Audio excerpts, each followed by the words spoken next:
श्री राम समर्थ। मैं 15। किसी के भी मन को दुखी न करे, सबके साथ प्रेम से रहे।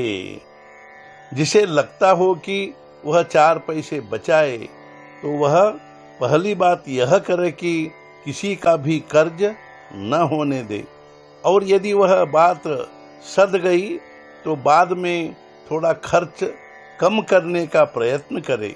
ऐसा करने से अनायास बचत होने लगेगी। यही नियम प्रेम भावना के बारे में भी चरितार्थ होता है।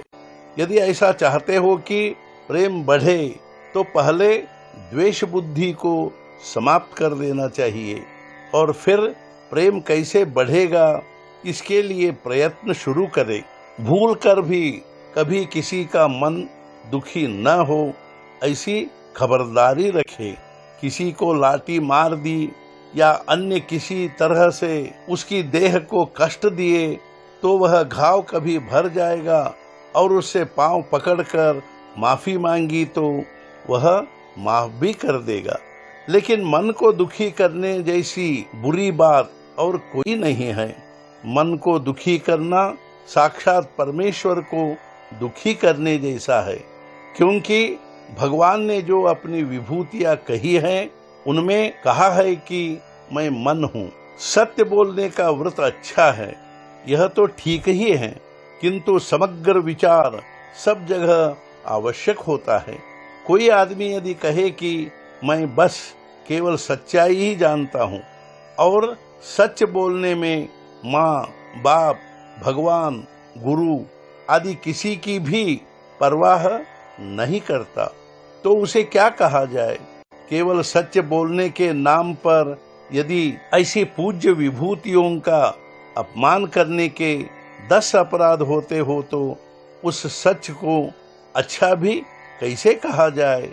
वैसे ही चोरी करने के लिए आए हुए चोर को यदि चोरी न करने दी तो उसको दुख होगा, ऐसा सोचकर चोरी करने दी तो क्या यह उचित होगा।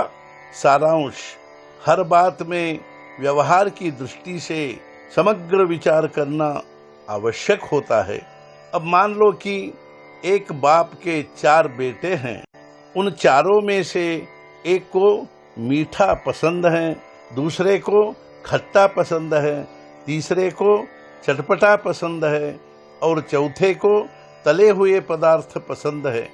तो अब अपने अपने इस रुचि वैचित्र के कारण यदि वे झगड़ने लगे तो झगड़ा कभी मिटेगा नहीं। अतः यदि झगड़ा मिटाना हो तो चारों एक दूसरे की पसंद की ओर से आंख मूंद ले। यह पहला काम। फिर आगे प्रेम बढ़ाने के लिए जिस एक बाप के वे 4 बेटे हैं उसकी ओर स्नेह तथा आदर भाव रखे। यह दूसरा काम।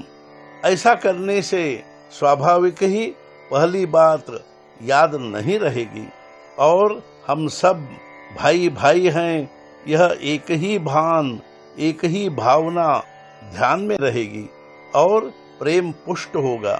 चाहे जैसी परिस्थिति निर्माण हो, हमें परस्पर सद्भाव और प्रेम से रहना चाहिए।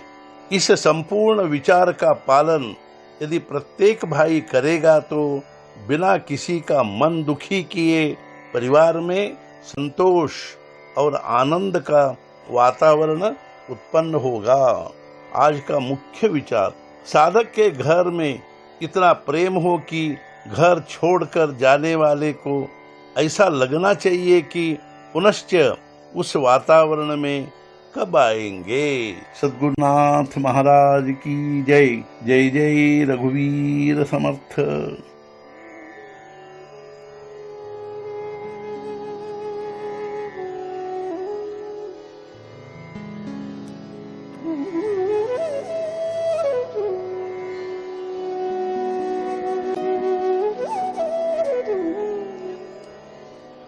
Mm-hmm.